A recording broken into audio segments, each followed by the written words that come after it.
Today, I have asked you guys 15 very important questions about Black Ops 7 Zombies, and I asked for your opinions on polls. Give you guys a day to respond to them, and I know I have a smaller community. It's a kind of a good way to kind of test out what everyone's thinking, and I'm excited to see your guys' answers. If you guys enjoyed this video, please make sure you like and subscribe. But with that being said, let's get into it. Our first poll here is me just asking you, do you enjoy Black Ops 7 Zombies? And a little over 85% of you said yes. I wonder what the answer would have been during Black Ops 6, because here's the weird thing. Black Ops 7 has not done well in terms of like how much money it's made. But what it's done in really well is for the inner community. I think that if you're a hardcore zombies fan, a hardcore multiplayer fan, and you just love Call of Duty, this game is like really good for you.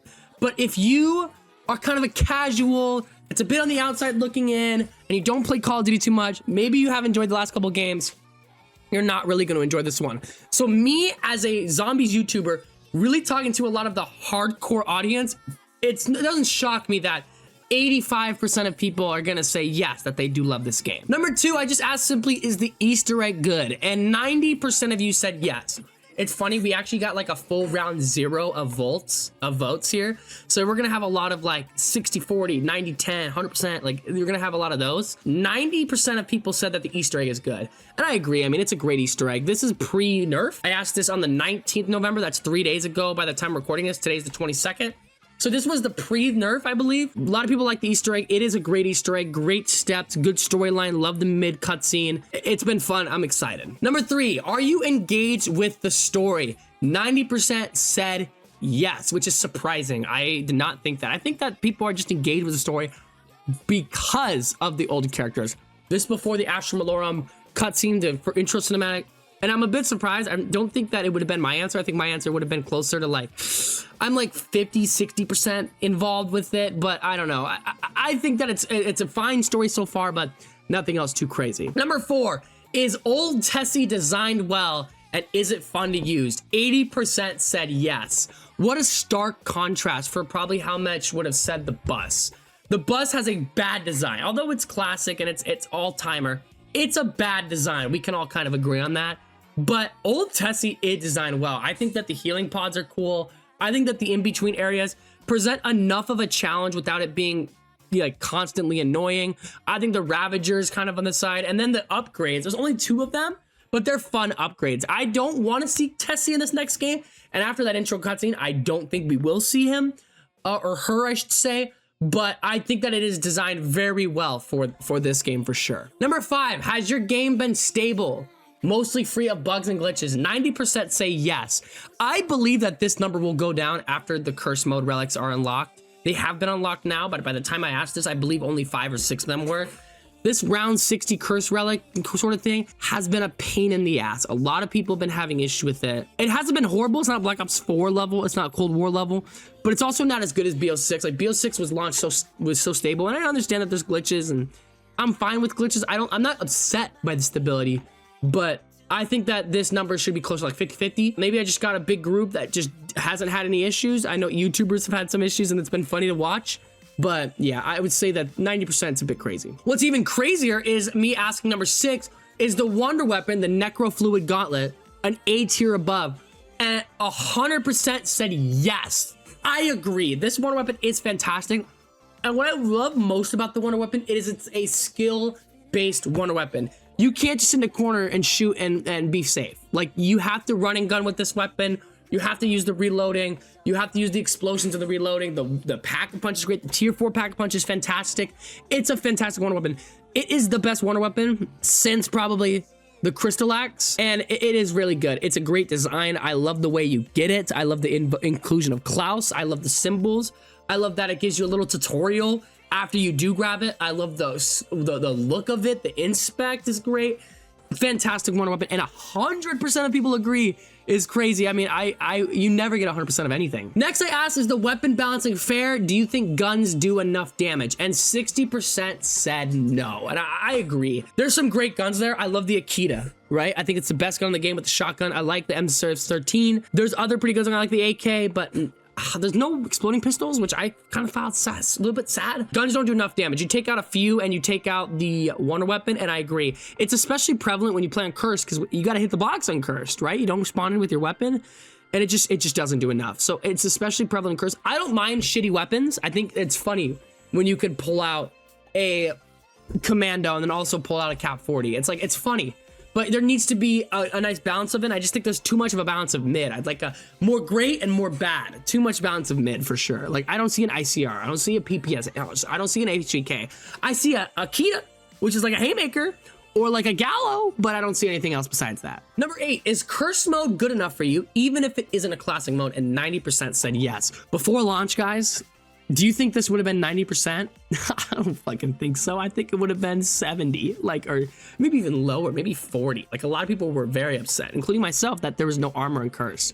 It's super fun, dude. And I think the vulture rate augment with the armor is one of the most important things. Like, that was a very important augment. It really changes the scope of the entire game. I'm not saying that I would have preferred a no armor augment. I still would prefer an augment with no armor, or a game mode, I should say, sorry.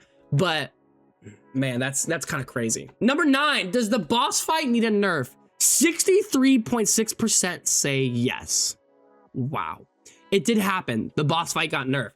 I've always been on the party of no. I think I understand more healing pods and solos fine. This is the first time that a boss fight has actually challenged me. First time a boss fight has challenged me. And I am upset. I'm a little upset that they nerfed it, because I feel like they caved in to the pressure a little bit. Like, a lot of people were like, yeah.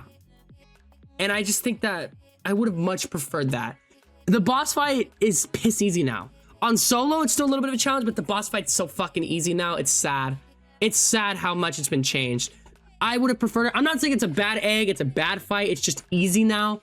You know, it feels like a Cold War fight instead of a real challenge, and I hope we get a real challenge with this next game. I'm expecting to fight the big fucking skull planet, which is awesome, but yeah, I'm a little upset about that. Did the ending cutscene get you excited about the future of Black Ops 7? 80% say yes. Dude, the ending cutscene, I was shocked by this.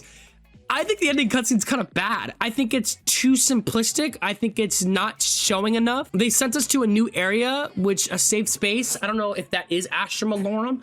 You don't know, maybe there is the house in between. Because technically, if we're being honest, a lot of people might just say, hey, the safe area they get to is Astra Malorum. But I don't think that. I think that there is a space and time between Ashes, space and time, Astra Malorum. A lot of people believe that it's the house because they said it's safe space, and there's the exfil, which also has the house. I don't disagree with that idea. I think it's a good one. I'm not like sold on it, but I think that it's a good idea. If you want to include it, it makes sense to kind of be this like safe force field. Ending cutscene for me really didn't do as much as, and honestly, the middle cutscene didn't do as much as some other parts of the Easter egg. And some side cutscenes, the PTSD Dempsey cutscene did more for me than the ending. So I was specific about the ending cutscene. I said ending cutscene specifically.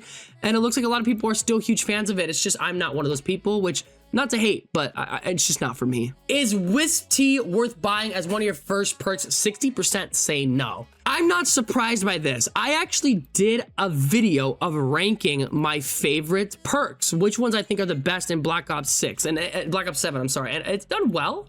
I'm very happy about what it's gone here, but I'm gonna quickly pull up my list here.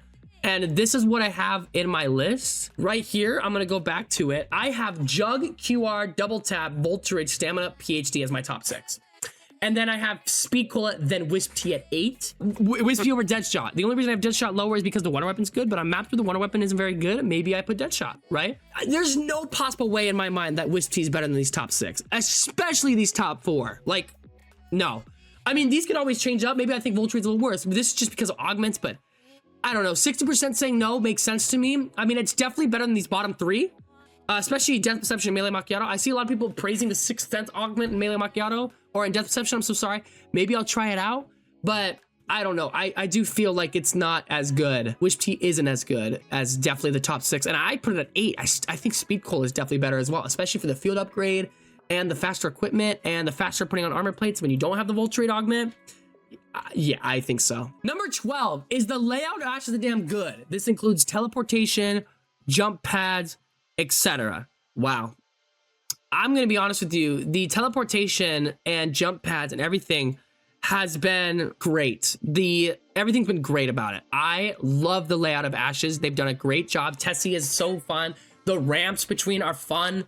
The layout is good. I love the jump pads between areas. I love that Ashwood is kind of a center location, and then you have the areas outside of Ashwood, that there is 5 other areas, 6 other areas, and then they're Ashwood. I love that. I wish there was still a little bit more in the in-between areas, but I mean, the layout is great. 100% is crazy.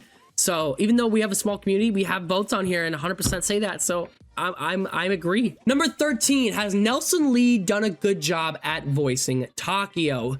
90% say yes, I agree. He's not trying too hard to be Tom Kane. He's being his own version of Takio, and he's nailing it. I think it's great. I was a little bit worried before, but I think he's done a great job. I'm very excited with the way he's done it. I love it. I mean, he really has done a great job. So yeah, 100%. I think that he's done a great job, and I'll give him credit because some of the lines are really funny. I mean, obviously, Richtofen and Nikolai, though, are my 2 Hall of Famers this game. Some of their lines are fucking amazing. Richtofen's line about communists not being able to do things, so a German has to do instead of a Russian. That was a great line. I love the line about Nikolai saying he's a nice guy and fuck you because you don't date me. I love that line. I love the line about Richtofen in the middle cutscene saying, excuse me for not trusting a floating fucking head. Love that line. So there's great lines in here. I think Takio is a very unique character because he comes from the perspective of like, hey, I actually don't know anything. I'm from the 1500s. I barely know how to hold a gun. So the fact that I'm doing so well, you know, and is in that, and I love him with his sword. He's done a great job, especially in the Astra Malorum intro. I know we're kind of getting a little off topic here, but Takio's been great. All the characters have been great, and Nelson Lee's done a fantastic job. Number 14, was the Easter egg hunt fun? And did you think the length of it was acceptable? So the length was 12 hours, which is the longest since Black Ops 4. I mean, it was long. I love the hunt. I didn't get to do it because I was out of town, which sucks. But I loved watching it. I loved seeing other people do it. I loved it. It was great steps that were difficult to find, but easy to replicate, which is like the golden rule. That is like my golden rule of zombie Easter eggs. Steps that are difficult to find, but easy to replicate. I love that. I love that so much. The best Easter eggs do that. I think of like 9. Fucking hard to do the 9 Easter egg. You think of like the symbol step in Raw. You think of the shield step where you have to shoot you like the shields outside with your shield. You think of other great Easter eggs, Martyr Toten. I know it was pretty easy to find those, but there is fantastic Easter eggs, and I love parts of it. The code with the launch, the code for the lockdown with the chemicals, some great radios, including one about Purnell, which was nuts. And not Purnell, I'm sorry, Yuri, which was nuts. So great character, great length, great Easter eggs, super fun hunt, and I think it was a slam dunk, and I hope Astra is a similar length, if not longer. Number 15, is there enough side EEs and content and other content outside of the one weapon and main story? So this was obviously asked before a lot of the side Easter eggs are kind of discovered. 83.3% of people said yes. I agree with yes. I think there's a lot of side content, especially because the side content rewards you. You think of the plant system with toxic growth. You think of free Easter eggs. You think of the soda side Easter egg. You think of the Tessie side Easter egg. You think of so many things. Great side Easter eggs. I wish there was a little bit more side Easter egg in the in-between areas. And I know that the in-between areas are used well for the regular egg, but in terms of side eggs, I would have seen more. I don't want to know if you want to consider the kind of the relics of side Easter egg. I feel like that's its own quest, not really a side egg. I think it's its own kind of thing. So, I mean, the side Easter eggs have been really good in this game. They've been exciting. Anyways, that's all I really have for you today. It's raining outside in Arizona, which is crazy. It doesn't rain much, but I've been loving seeing everything that you guys have to say. I appreciate you guys so much for watching. Thank you so much for voting, everybody that voted. And maybe I'll ask this again when we get to Astra Malorum. But that's all I have for you guys today. If you guys enjoyed, please make sure you like, subscribe if you guys haven't already. And I will see you, ladies and gentlemen, in the next one. Have a good one. And now, folks, it's time to say goodnight. We sincerely appreciate your patronage and hope we've succeeded in bringing you an enjoyable evening of entertainment. Please drive home carefully and come back again soon. Good night.